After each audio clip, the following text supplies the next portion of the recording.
Clínicamente, la muerte se declara cuando cesan las funciones básicas del cuerpo, como la respiración y el pulso. Lo que ocurre después de la muerte sigue siendo un misterio.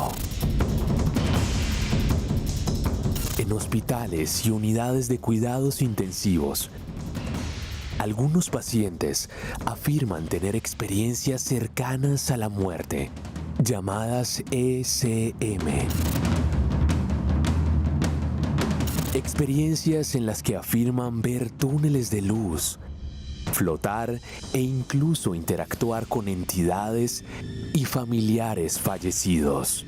Uno de los interrogantes científicos es si hay conciencia en el momento de morir y cómo se puede medir.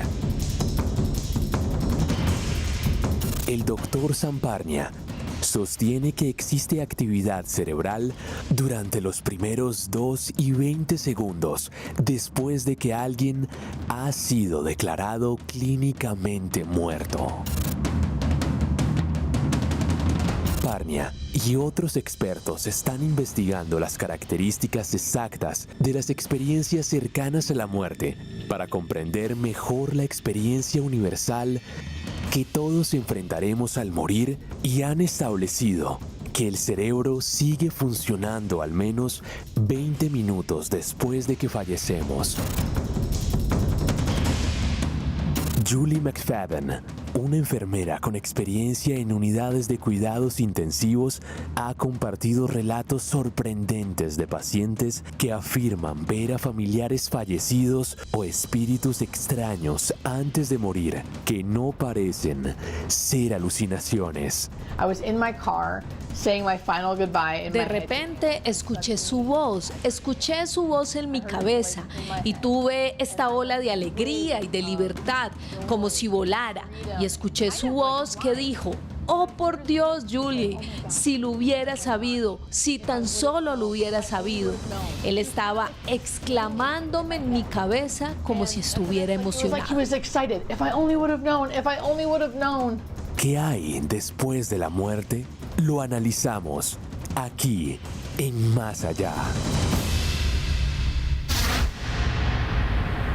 Antes de seguir más adelante con el testimonio que tenemos de esta mujer que estuvo al borde de la muerte y que dice haber experimentado eso, esa frontera de haber escuchado voces, como decía la enfermera famosa que escuchamos hace unos segundos, quisiera retomar algo que también me han dicho muchos médicos que me escriben.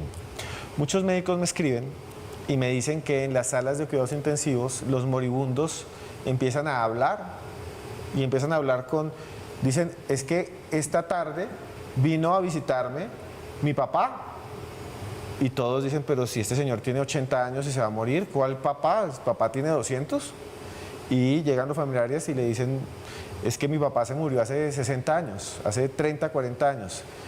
También dicen, por ejemplo, y esto es más aterrador, Alejandro, sí, y lo tengo en mi canal de YouTube, si quieren entrar al canal de YouTube, ahí tengo la entrevista con un médico. Mi canal se llama Los Audios de Cruz Escribiente. Ustedes buscan así, Los Audios de Cruz Escribiente, se suscriben y son podcasts como Más Allá. Pero bueno, ahí hay la entrevista a un anestesiólogo en Bogotá que dice que en la sala de UCI, en los cuidados intensivos, los pacientes le empezaban a decir, oiga, es que viene un niño y se para en la esquina y un niño vestido con un saco rojo y se me queda mirando. Y los médicos, pues aquí nadie puede entrar, o sea, tenemos que entrar con vestidos especiales, esta es una sala con muchas normas. Y este anestesista, y el testimonio está ahí, me dice que cada vez que un paciente le decía eso, se moría el otro día. Y que cuando aparecía el famoso niño rojo o de rojo, es que ya se iban a morir, como una parca, ¿no? Ya existían en los mitos y en la leyenda las parcas que veían los moribundos. Este es otro elemento, ¿no? Que los visitan los parientes o espíritus o algo visita a los moribundos. Exactamente, Esteban, y sin irme muy lejos, también hay un caso que fue documentado, tiene que ver con animales. Oscar, un gatito que estaba en un geriátrico norteamericano que solía visitar a pacientes que fallecían horas después. Es más, tenía tanta efectividad este animal que cuando se iba a la habitación de una persona que ya estaba recluida, los mismos médicos llamaban a los familiares para avisarles que se prepararan, que muy posiblemente realmente su familiar iba a ir a otro plano. Ahora bien, Pim van Lommel, que también es uno de los grandes expertos a nivel internacional, un cardiólogo holandés con más de 30 años de experiencia en su profesión, es un hombre que a través de estudiar algunas de estas experiencias cercanas a la muerte ha establecido algo que me parece fascinante, Esteban y espectadores, y es que nuestra conciencia es un retransmisor de nuestro ser en este plano, en esta dimensión. Para Pim van Lommel, fíjense, un cardiólogo, un experto en ciencia, comenta que realmente la muerte, al menos para él, sería un cambio de plano, llevar nuestro ser, nuestra alma, a otra instancia en el universo. Así que muy interesante esta visión por parte de un científico. Maestro Hernán, hay una cosa que tienen muchas personas y que yo sé que usted conoce, y es esta idea de que hay otro plano, como dice, donde estarían los espíritus, las almas, la conciencia. Y en muchas tradiciones se habla de que ahí viene sabiduría. Eso de la voz que escuchan ellos, esa voz que se escucha como las musas en los griegos, eso también lo piensan muchas personas que buscan la iluminación mediante los estudios, mediante la meditación. Y eso también es parte de lo que es ser humano, ¿no? Atraviesa la historia. Y los modos en los que se explica no son nunca racionales, porque no tenemos todavía la apreciación, digamos, matemática para poder identificarlo de una manera así, racional.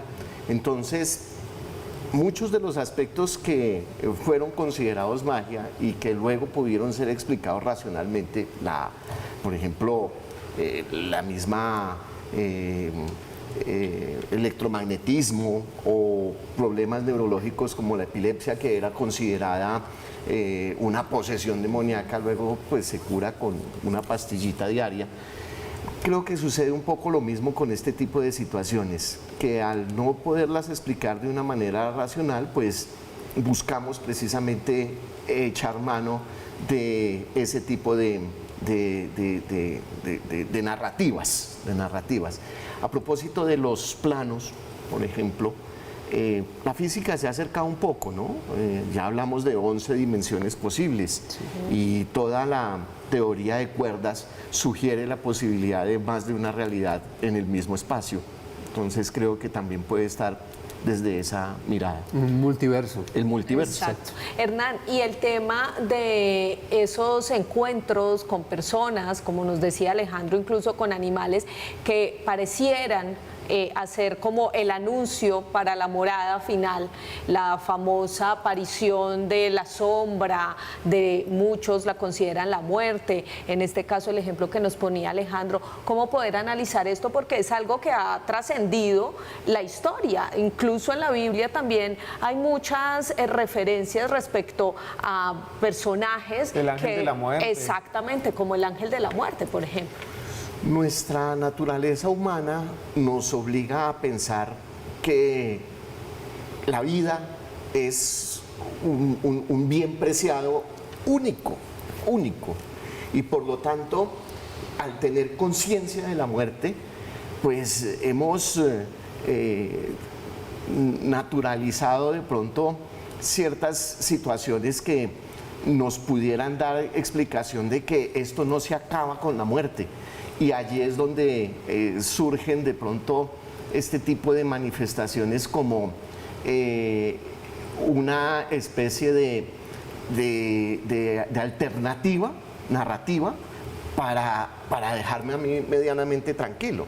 Pero, por ejemplo, cuando hablamos de los animales, que efectivamente se da, pues allí hay que reconocer cómo ese instinto de los mamíferos para reconocer feromonas, por ejemplo, pueden percibir aspectos que en la química del cuerpo, al borde de la muerte, uno humanamente no reconoce y el animal sí. Como el gato Oscar, del que estábamos hablando. Claro. Bueno, nos vamos a comerciales y viene el testimonio de esta chica que dice que cambió, y hay muchas cosas de esas, como esa voz que aparece allí y mucha gente vuelve a cambiar. Esto está increíble. Quédense, este libro se lo recomendamos, Los 12 Soles. Los 12 Soles nos lo envía una editorial que se llama Kepler. Muchas gracias a los de Kepler. Y este, de Maleantes, un libro de Patrick Ryden-Neff. Muchas gracias. Ya nos vemos después de comerciales porque viene lo mejor aquí en Más Allá.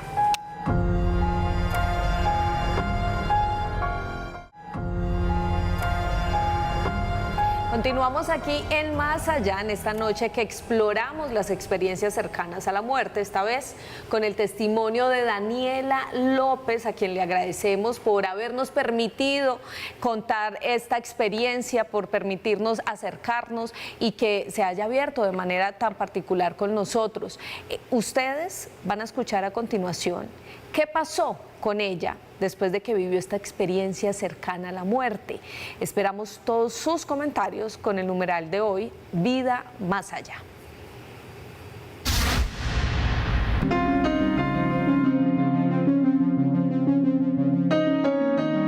Después de todo lo que me pasó en esa habitación blanca, fue muy bonito y llegué acá, como yo lo llamo, poderes mágicos que gracias a Dios como que Él me los dio y me abrió como otra mentalidad. Yo empecé a ver como el aura de las personas, empecé a ser como creyente en Dios porque yo no creía en Dios, yo era una persona totalmente atea, o sea, porque me habían pasado muchas cosas y mi enfermedad, yo decía, pero que Dios deja que una persona sufra tanto. Después de eso empecé a creer en Dios y no sé, es raro y no se puede sonar loco, pero a partir de ahí tengo como más conexión con Él. A veces una persona como que se sentaba y yo podía ver como que de esa persona emanaba una luz de colores. Entonces ahí fue donde empecé a entender que cada persona tenía como su color o su esencia, así. Y ya muchas veces cuando otras personas empezaban como a pasar a paredes blancas o se quedaban estáticas en la pared blanca, para mí era muy fácil verle los colorcitos que tenía. Empecé a buscar, a investigar todo ese tipo de cosas y entendí que era la aura de las personas. Cuando estuve hospitalizada, yo tuve un primo que se murió, pero yo no sabía que se murió, o sea, no sabía que él estaba muerto. Mi primo me fue a visitar a mí, él estaba con una bata de hospital y me fue a visitar. Esa fue la primera experiencia que me pasó. Y así me empezaron a pasar con personas que de pronto conocía y no conocía. Te confieso, te digo, me da miedo. Yo hablé con mi nono y mi nono estaba muerto. O sea, mi nono es mi abuelo. Entonces, y ellos decían como que, entonces una vez sí como que mi nona me contó algo en un sueño y le dije a mi nona, y mi nona se quedó mirando y me dijo, ¿usted cómo sabe eso si usted ni siquiera existía? Y yo pues no sé, de pronto era para que ellos me creyeran que era en serio, de que sí pasaba. En verdad sí existe Dios, sí, porque si no estuviera aquí, la verdad. Dos, creo que sí existe de pronto como una vida, llámalo, no sé, paraíso, en fin, donde sí encuentras una paz, la paz que no tienes aquí.